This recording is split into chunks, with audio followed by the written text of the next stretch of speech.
Well, good morning, everyone. Here we are again in another day of Democrat shutdown. So I wanted to come out and just share with you some thoughts, answer some questions, tell you, I guess, reiterate the simple truths of how we got here. Those truths have been obscured just a bit because the Democrats are in a relentless effort to spin the facts, but it's always good when the facts and the evidence are on your side. And I don't want you to listen to the arguments of politicians. If you're watching at home, I want you to look at the real facts. And I'm going to try to here in a very abbreviated summary manner to present those to you. And the facts are very clear. Okay, so the first fact is by way of reminder, how did we get here? Why is Washington tied into a knot right now? Well, I became Speaker almost 2 years ago, and I was frustrated, as most rank-and-file members of Congress are, frustrated about how Congress really doesn't work that well for the American people. That's why people are frustrated about it. We don't spend money responsibly here. We haven't for many years. And the reason for that is because typically, for the annual funding of the government, it's done in a back room. Literally, there's a deal made by the top 4 leaders in Congress, and that's hoisted upon the members, usually at the end of the year, right before a holiday, in an omnibus spending bill. Sometimes the bills are thousands of pages long, and it's always said that few members have fully read it or understood it. That's largely true because they weren't involved in the process. So when I became Speaker, I've been doggedly determined to make this House and the Senate work again, to do right by the American people, to get the process, to rebuild the muscle memory, to get back to the way it is supposed to work. And what does that mean? It means that Congress is supposed to carefully deliberate over 12 separate appropriations bills every year. Why? Because we divide the spending of the taxpayers' funds into 12 categories so that everybody can go through that. And all the elected members, the duly elected representatives of the people, can come here and have a debate and a discussion.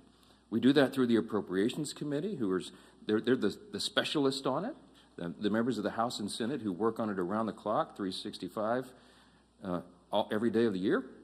And then they put together a product. It goes to the full body in the House and then the full body in the Senate, and they work on that together, and they come up with the most efficient and effective way that they can build consensus around to spend the taxpayers' funds. Well, we started that process back this year, and I'm so proud to tell you that we're rebuilding the muscle memory. It's like pushing a boulder uphill, but we've got it done.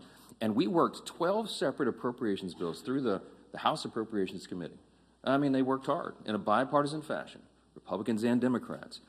They worked on it steadily. We got 3 of those bills on the floor. We debated them on the floor. We passed them on the House floor. And we sent that over to the Senate. Meanwhile, the Senate passed 3 of their own bills off the floor. That hasn't happened around here in many years. And all of that process that I just described takes a lot of time and a lot of work and energy and effort. And our appropriators, while they were working in good faith, they ran out of time. Why? Because the end of the fiscal year is September 30th, not December 31. And so the clock was just running out. So what we did, because Republicans are in charge of both houses right now, is the responsible thing. Leader Thune in the Senate and I in the House, we sat down with our appropriators and we said, let's come up with a simple stopgap measure to keep the lights on and keep the government open so that appropriators can finish this very healthy process for the people they represent. And so we put together a very simple, clean, continuing resolution. Why do we say it's clean? Because there's nothing to it. It's 24 pages. It's the bare minimum. It just says, keep the status quo, which, by the way, for all my Democrat friends, is the Biden-era policies and spending that we haven't been able to fix yet. We're in the process of getting appropriations done to repair all that, but we needed more time to do it. So in a bipartisan fashion, Democrats and Republicans got together and said, you know what? Fine, let's extend this until November 21st. The Democrats in the House agreed to that. That was the date. We put that bill on the floor. We passed it out of the House in bipartisan fashion. And we sent it over to the Senate. Well, now we expected, I thought, that Chuck Schumer would do what he's always done. The man has served in Congress 3/4 of my life, I think. And he has given impassioned speeches over the year, most recently in March of this year, that you have to fund continuing resolutions. You can't shut the government down because it's irresponsible and painful for the American people. He was right in March. He is not right today, which leads me to fact number 2. Fact number 1 was how we got here. Fact number 2 is why are we in this mess? Why did Chuck Schumer change his tune And why is he now saying exactly the opposite of what he said 6 months ago? A picture's worth 10,000 words, okay? This is a copy of the Washington Examiner. Zoom in on that, all right? If you can't see this at home, I just had this on my desk on a big stack, and I found it. This is published March of 2025, March 26th exactly. It's a picture of Chuck Schumer looking very upset, very angry, walking out with a box, and all the House Democrats depicted their character, saying that he's an enemy of democracy. Why is he an enemy of democracy?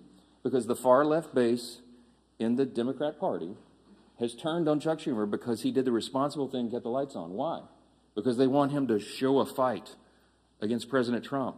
So Schumer doesn't want to be in this situation again. So he said, my gosh, he got his staff together and he got the far left wing of the party. He said, what do you want? What do you want me to fight on? So they created a red herring. A red herring is a distraction. They decided that they would pick a fight on health care. Well, let me look right into the camera and tell you very clearly. Republicans are the ones concerned about health care. Republicans are the party working around the clock every day to fix health care. This is not talking points for us. We've done it. A big part of the One Big Beautiful Bill, the Working Families Tax Cut, was to fix health care. Health care is broken in America. It's too expensive.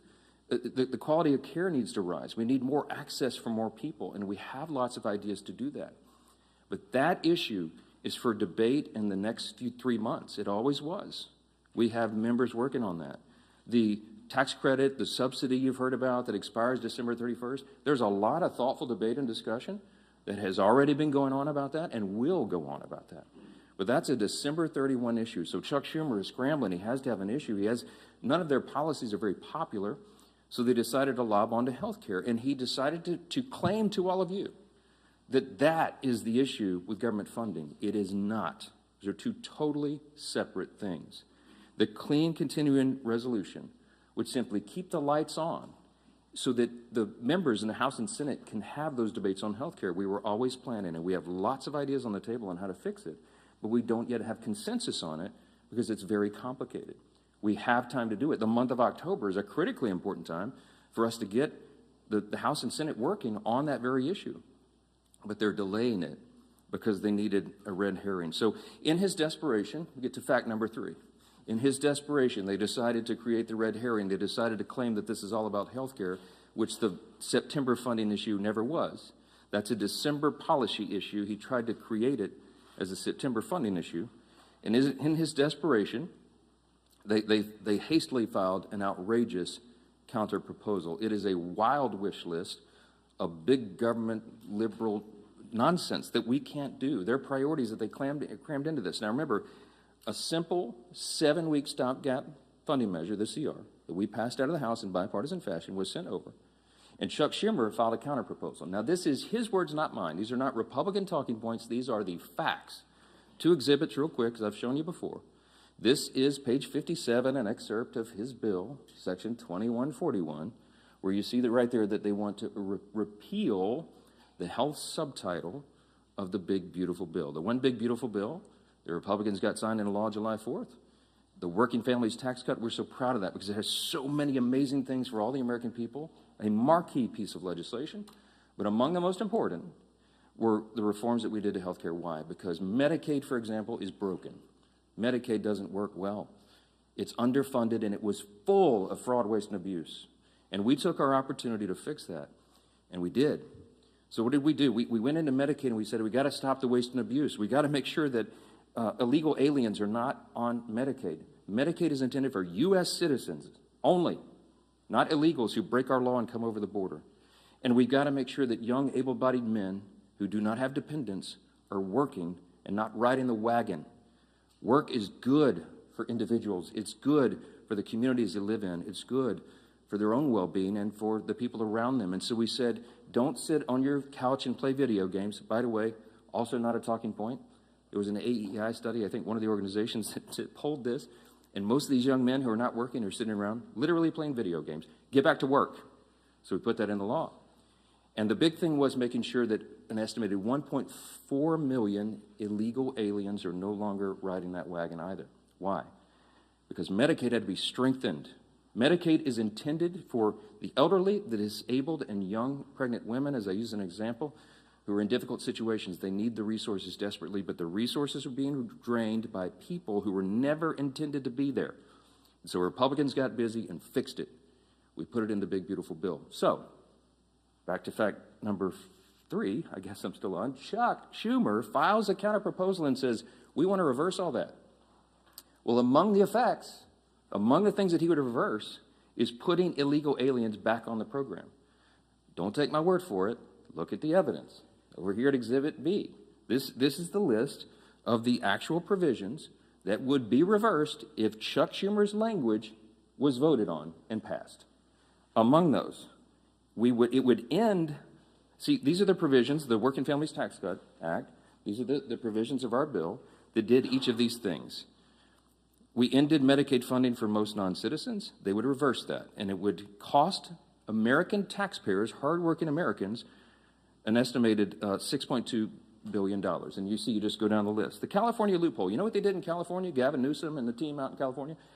They expanded Medicaid to cover all able-bodied illegal alien adults. These men who could be working or whatever. I mean, they're not even citizens, never intended by Congress. They put that on the tab of the taxpayer. And so we reversed it. Chuck Schumer would repeal that. He would repeal those repairs, and this is what it would cost you. Do the math. I won't go through each line, but it's on the website, speaker.gov. You can pull this up.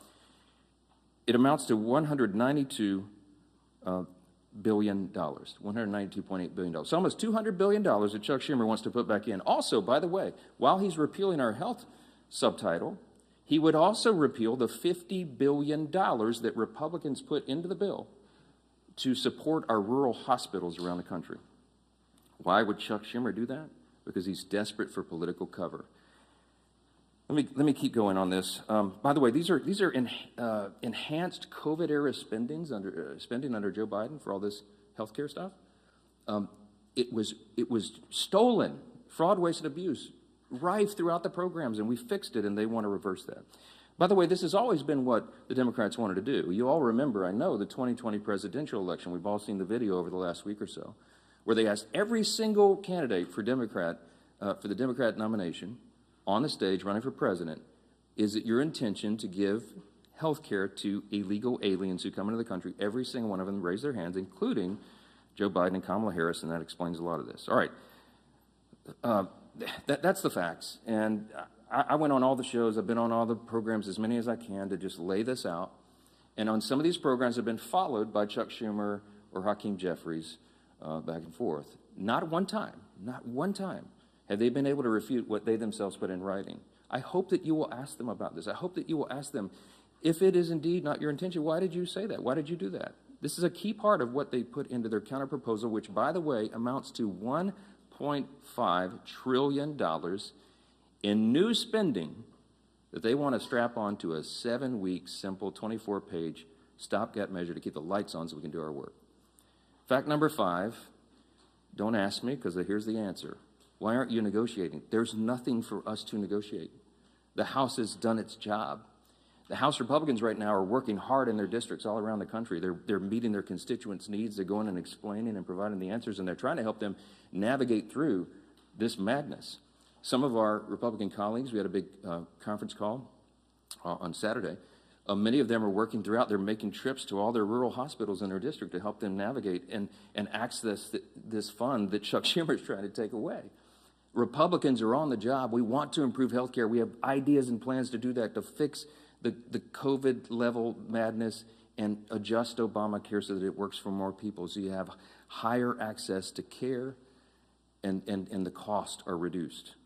And so they're doing that right now, but there's nothing for us to negotiate or to debate right now, because the House already did that. The House did its job. We passed our bill. We did the job to keep the government open, and now it's on the Senate Democrats. And that's the final fact, and I'll take your questions. Fact number 6, hold on, wait.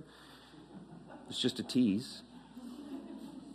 The ball, I have to finish my case. Here's my closing argument, okay? The ball is in the court of the Senate Democrats. There's only a handful of people in the country who can solve this problem. There's 47 Democrats. Well, 46 and one who caucuses as an independent, I think. I lose track. But there's about 47 of them that caucus together as Democrats, okay? Here's the problem, remembering from civics. We don't have enough Republican votes to fix this because it takes 60 votes in the Senate to break this impasse, to open the government. There's only 53 Republicans in the Senate. We need some Democrats to be thoughtful and responsible and do the right thing, because why? Because real people are being hurt in all these political games. As Chuck Schumer is trying to cover himself and not have another series of articles like this, okay? That's why this is happening.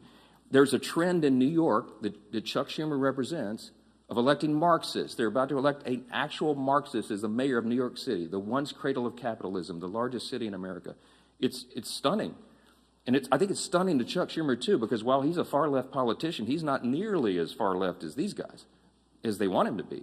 And so he's trying to find political cover. And in doing that, he's hurting real American people. Who's being hurt? Women, infants, and children on their nutritional programs that are now stalled. Veterans' health services that they desperately need and demand. Go down the list. We've got our troops, Border Patrol agents, TSA agents serving, trying to protect America without pay right now. Half the federal civilian workforce is effectively laid off right now, furloughed. They can't go to work. They don't have the money. Chuck Schumer, for political cover, decided to turn off the funds, and real people are getting hurt. FEMA services. I keep saying this because I live in a hurricane state. We're in the middle of hurricane season, and flood insurance policies cannot be renewed or purchased right now because Chuck Schumer is playing political games. This is real pain for real people. I can go on. There are articles written in the last 2 days. Some of your outlets wrote about low-income Medicaid or Medicare recipients, for example, who have been able to receive health care at home because we expanded that through telehealth and all that. All that is shut down.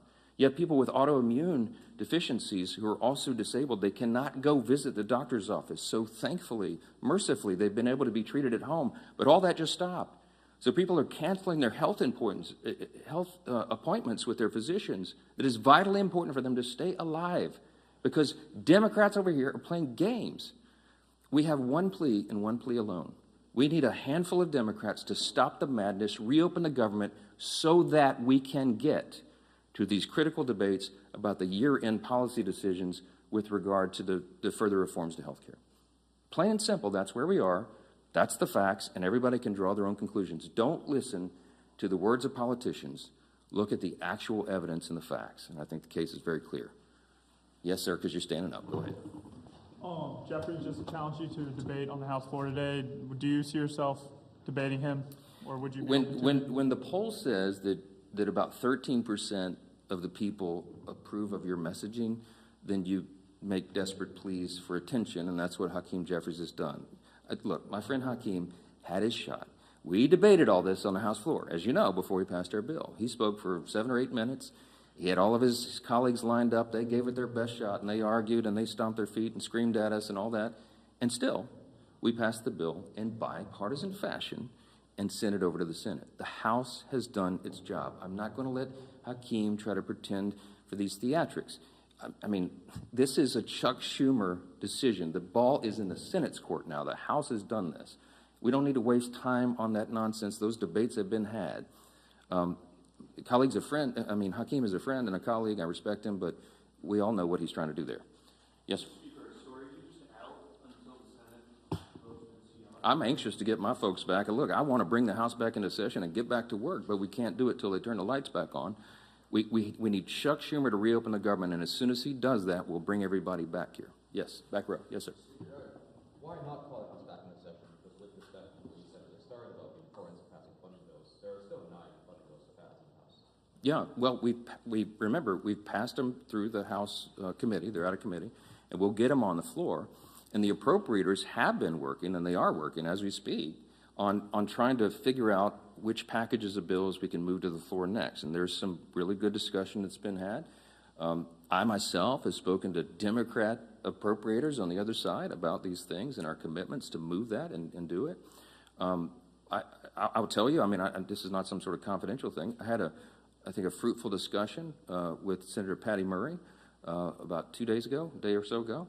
And I told her it is my full intention that if we break this impasse and we put these bills together, we have 3 of them in conference committee right now.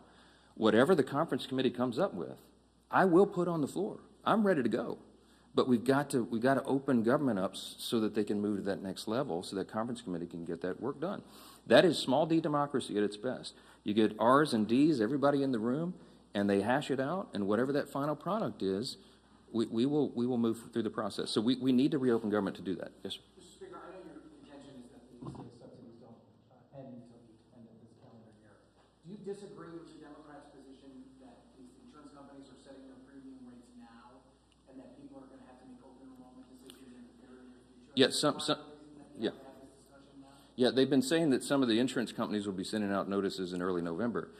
The last time I checked, it's October 6th. We have the entire month of October. We'll stay here around the clock to work through all these things, but we have to get government open again to do it. They're trying to obscure the issue. We are talking about a simple funding measure that the Democrats themselves have voted on over and over and over. Chuck Schumer, they voted on it 13 times during the Biden administration. This is the exact same thing that was on the floor in March when Chuck Schumer, I should have brought his video and let him give you the speech of why it was so important to pass it. Nothing has changed except the politics. So that's a political issue that they're trying to make out of it. Yes, ma'am. Thank you. You mentioned that there is no negotiation to be had, but you also acknowledge that funding the government has to be bipartisan.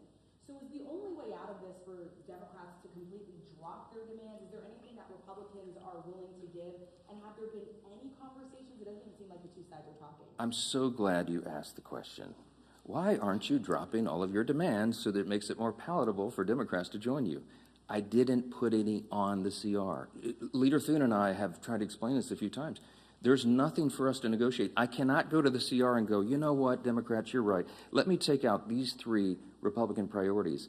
I didn't add a single Republican policy or priority or preference to the CR. It is 100% totally clean. It is an exact status quo replica of what we're doing right now, which again is Biden-era policies and spending levels, to our great chagrin, but in good faith.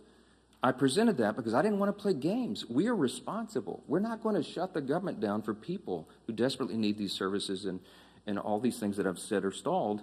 And so we didn't, no gimmicks, no tricks. There's nothing that Leader Thune and I can go to Chuck Schumer and say, you know what, okay, we'll pull this off. Would that make it better? No, I don't have anything to give. I didn't put any of our priorities on the spending measure because, again, all we're trying to do in good faith is get 7 more weeks to finish that appropriations process that we've been all so excited about. Jake. If you're not able to extend these subsidies, which is a possibility, it seems, who will own the political impact from that if health insurance does go up 200%? That's putting the cart like a mile in front of the horse. I believe that the subsidy issue, that's the December 31 issue, is a complicated one. It hasn't worked well. It's filled with abuse.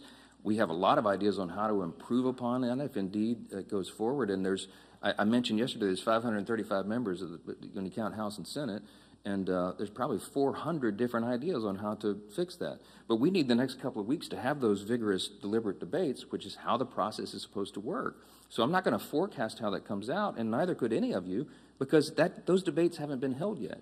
And that's kind of the irony, because Chuck Schumer is saying something that he knows isn't true. He's saying, oh, you guys snap your fingers. You and Leader Thune go in the back room and tell us how that's going to be resolved today so we can reopen the government.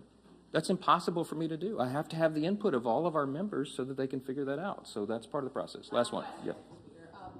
Can you just talk a little bit about your reference to conversation you had with Senator Murray? Have you been personally lobbying any Senate Democrats to switch their votes in support of the CR? No, they haven't exactly been ringing my phone off the hook, okay? I'm open, always have been for dialogue with anybody about that, but I think she wanted an assurance from me that what I'm saying is true and that we have every intention of moving the appropriations bills, and I said, yes, ma'am, of course it is. I say the same things privately that I say publicly. We are consistent, and that's why it's easy for me to stand up here and share the facts. When the simple truth is on your side, you have nothing to hide from. I'm just presenting this to the American people. This is the fourth time we've done that. I hate to drag you all out and go through all the details, but I've got to put on the case over and over because repetition apparently is the key to this. People are starting to recognize this is not a Republican shutdown. It is a Schumer Democrat shutdown. Again, why? Because they needed political cover. It's shameless. It is sad. Real people are hurting, and it needs to end. They'll have another opportunity this evening, and I sure pray, and I hope you all will, that a handful of additional common sense people on the Democrat side will change their votes, reopen the government, so we can get back to all these issues as we desperately want to do. Thank you all so much for being here.